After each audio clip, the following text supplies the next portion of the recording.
Welcome to the Geek Easy. Sit back, grab a libation of your choice, and relax, 'cause it's time to do some geek stuff in the Geek Easy.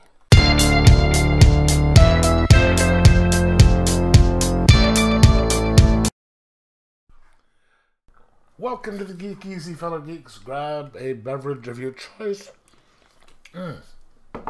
Because today I am going to be reviewing Ghostlore, written by Colin Bunn, colored by Leo Max.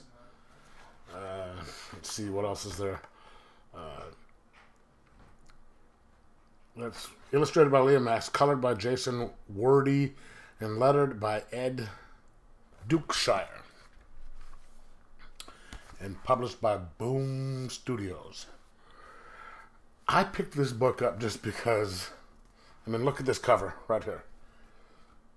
Awesome cover. And the fact that it was written by Colin Bunn had a lot to do with it. I mean, combine Colin Bunn and this cover, yeah, why not?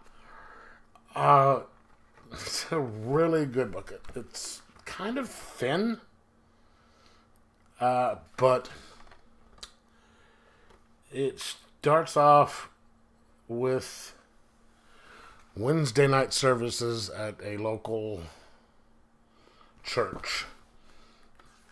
Doesn't mention the denomination. Probably some sort of Lutheran, Baptist, something like that. And you can see there's nobody in there. And the guy is talking about his mother. She said, what was it? Seeing is believing. Seeing is believing. That was her mantra. That was, she said it all the time when he was growing up, and he sort of learned to believe it. But then, so he's saying, seeing is believing, but you don't see God. You need to have faith. You can't necessarily say seeing is believing. You have to have faith, and so. People are leaving, and he's out there with his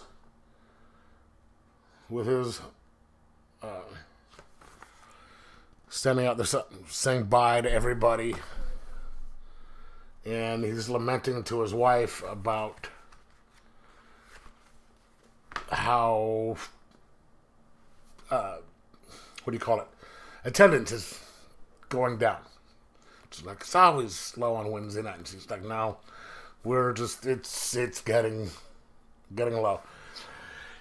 And then you see his daughter, Harmony, out there kind of smoking a cigarette, and then she gets into it with her mom. So they start to go home. It's Reverend, his wife, Harmony, and their son. He's saying, hey, Harmony, just, why don't you drive? You're going to be retaking your driving test soon. Why don't you drive? She's asking at the point because she's leaving for New York in a couple of years, and she doesn't need to drive. And the next little couple pages is just letting you know how Harmony doesn't get along with her parents. She's. Oh, you'd also, the wife had said something about that, saying that the boy doesn't talk, and Harmony talks to him like she hates him, and she's like, hey, that's the way all kids do it, especially teenage girls.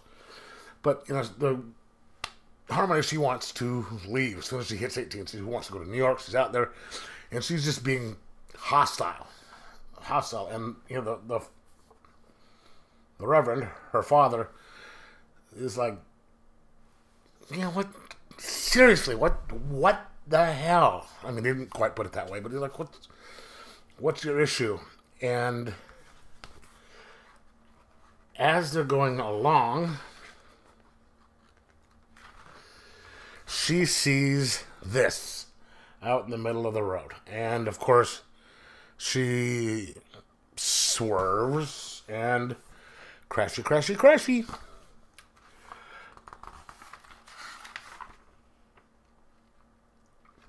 And, everyone is, like, suffering the after effects of the accident. Was pretty bad. But everyone is... No one saw the kid in the road except for her.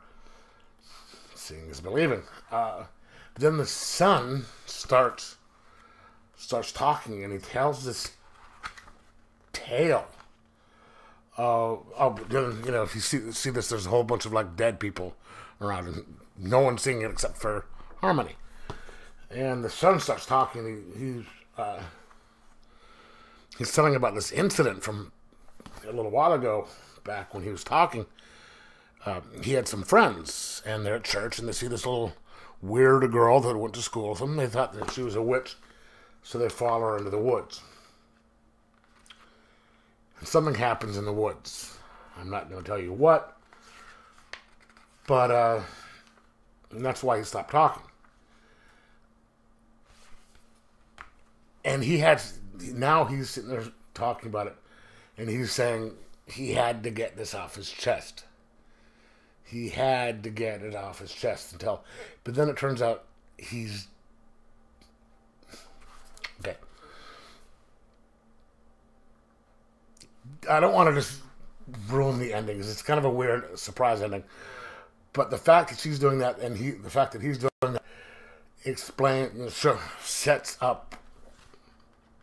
Hopefully, there's going to be more than one, because it is this really cool ending dealing with Harmony and what she can see and what she can hear. The whole seeing is believing thing, and it's kind of a creepy little story that, what she has to do, what it's probably she's going to have to do now. And it does say number 1 on it, so I'm hoping there's going to be more, because this is going to be an excellent book if they keep going. I mean, this one right here was awesome. It's kind of creepy. It gets just enough of the story out for you to want to sit there and say, damn, let's get going and read more and see what happens with Harmony. It's 4.5 out of 5. Story is fantastic. The art is pretty good. It's really good art. So I'm going to recommend this 4.5 out of 5 and say pick it up. If you like Cullen Bunn, if you like horror stories, this is the type of thing you should get. So let me know in the comments below whether you read it or not. And like, subscribe. Most of all, enjoy your horror comics.